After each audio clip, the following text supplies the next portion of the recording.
Dopředu se omlouvám, že tato recenze bude znít velmi pozitivně, skutečně jsem z tohoto prkna nadšený a také se omlouvám, že často budu vzpomínat boosted board. Mnohdy správné rozměry a výkon představují dokonalé nastavení a právě to Meepo Edge nabízí. Vítejte!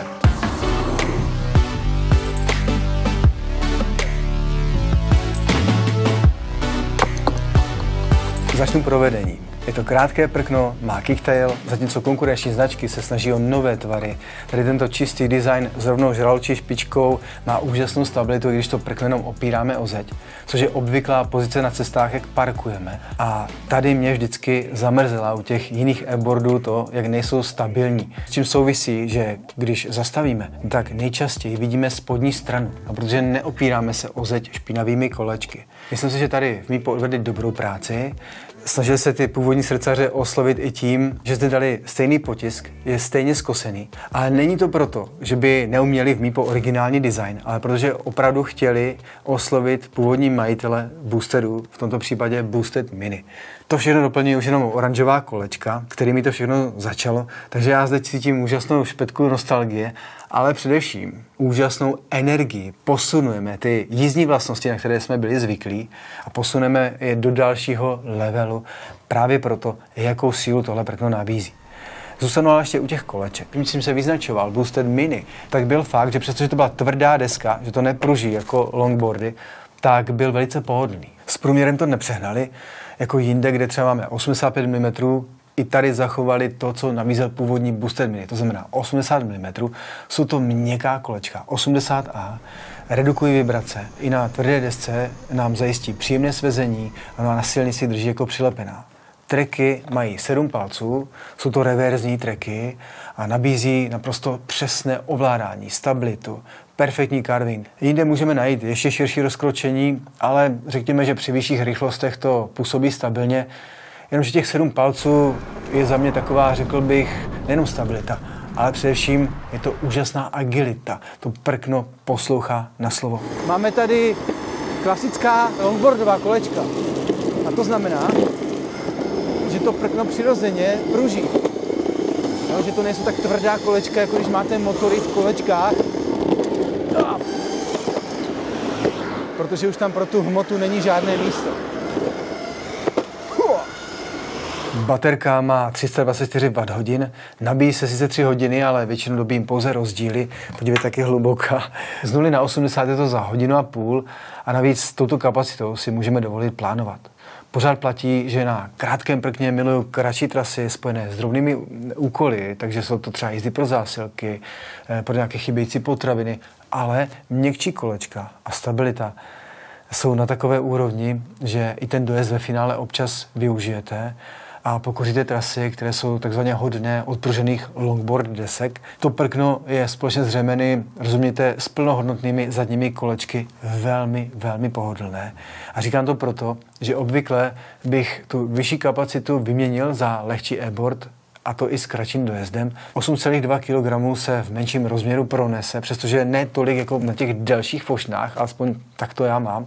Výrobce udává 32 km, překonává tím vzdálenosti konkurenčních e-boardů ve stejné cenové kategorii, ale zároveň takto vychází vstříc zájemcům, kteří tady tyto nároky neustále projevují.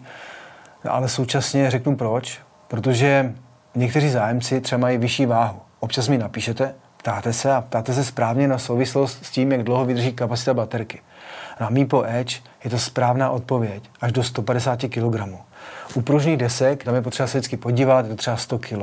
Tady to prkno samozřejmě jako všechna umí rekuperovat, to znamená, že vrací energii zpátky, protože tím, že to prkno brzdí, tak se nabíjí. Samozřejmě není to tak, že byste si mohli po dobu toho, co sjíždíte nějaký kopeček, nabít to, co potřebujete na to, abyste ten kopeček vyjeli. Přesto pokud tu energii potřebujete, dojíždíte takzvaně domů, tak se to hodí. V chladných měsících byl můj reálný dojezd 28 km, vážím 70 kg, měřím 178 cm. I to je důvod právě, proč se dívám vždycky po těch e-boardech s nižší kapacitou a nižší hmotností, abych s tím e-boardem paradoxně mohl dál, to znamená mohl překonávat ty poslední míle, třeba jako spojovák do metra. Podobné alternativy už jsem recenzoval, určitě se podívejte. Ale když zůstanu u tohoto prkna, tak já si ho rád odtáhnu, protože ten výkon, kterému se teď právě musím dostat, tak to znamená kopce, rovinky, cokoliv si vymyslíte, tak Meepo Edge s chutí projede. Máme zde 2x1500 W, na kterých můžete letět až 42 km/h. Ten e-board se tady do této rychlosti dostává jako nic, tam si myslím, že už bude nějaké omezení, protože pak už by to bylo úplně insane. Ale už tohle znamená, že nějaká helma, ale i chrániče už nejsou doporučení, ale jsou prostě nutnost. Zatím obrovská radost. Mám tady pocit, jako když jsem si užíval svůj Boosted Mini, který měl mnohem menší dojezd, protože měl menší kapacitu baterie, ale měl podobnou sílu, měl podobnou dravost a přesně to je ta dravost, která mi dlouho chyběla u těch menších prken.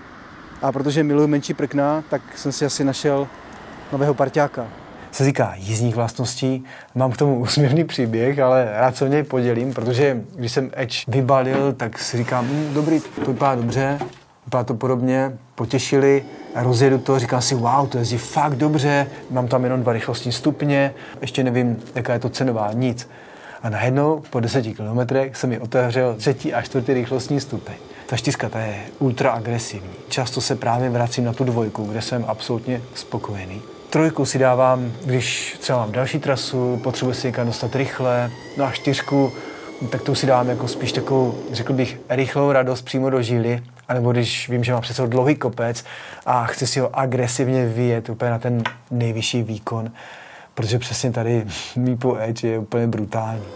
Líbí se mi, že konečně někdo pochopil, že nepotřebujeme, aby to prostě jelo po rovince, aby se to jako rozjelo, a aby tady byl úžasný točivý moment, který z toho prkna dělá takový ten sporták, který okamžitě zrychlí a je úplně jedno, jestli ten kopec má 20-25%, kde mnohdy konkurence končí, ale tento board je stavěný přímo na 30% podle specifikací. Je to radost. To je hodně dobrý prkínko. Pokud má baterka dostatečnou energii, tak si můžou dovolit tam dát také dostatečný výkon. A toto už vůbec není nuda, přestože jedeme do kopečka. Super. Jinak řídící jednotka, říkám to jako expert, která se stará o ty 4 rychlosti, tak otočením kolečka ten board se, to znamená odrazem se ten board zapíná, pokud dlouho spí. A pokud spí jenom krátce, tak ho samozřejmě můžeme zapínat ovladačem. Ten je také nový, alespoň u mě. Vítám především o něco větší rozměr, protože se mi lépe drží. Má displej, takže nabízí spoustu dalších informací. Ukazuje nám rychlost, najeté kilometry, rychlostní stupeň, kapacitu baterie, ale to nejdůležitější na něm je, že přenos pokynů je precizní. Nemůžu vám radit, který e-board si vybrat, ale obecně platí, že pokud preferujete agilní prkno s kicktailem, no tak si nekupujete longboard. Ten bývá pohodlný na další cesty, protože může pružit, po rovině lépe vede, ale na pomalé popojíždění do zatáček právě můžete mít i lepší pocit jistoty na tomto kratším typu. Meepo Edge zachovává vlastnosti, které jsem miloval. Je to velmi stabilní jízda, která ale nepůsobí tupě, protože dokáže být velmi přesná s každým kárvem. No a ta síla do kopce, tak ta bývala dřív výsadou obřích e-boardů, později longboardu a teď ji máme konečně u krátkého provedení. Mnohdy stačí k porovnání právě specifikace a řemeny. No a s tím, co jsem zatím měl možnost otestovat tady na kanále, no tak teprve teď mám pocit, že dostáváme ještě větší dravost, kicktail, ostré zatáčky, minimální rozměr s maximálním dojezdem. Taková kombinace tady ještě nebyla. No a to znamená, že pokud vybíráte třeba podle toho, že bydlíte například v kopcovitém terénu, no tak si myslím, že Meepo Edge je zajímavá volba a link najdete v popisu. Děkuji za váš zájem, neváhejte psát i svoje tipy na dopravní prostředky poslední míle. No a teď už zpátky do práce.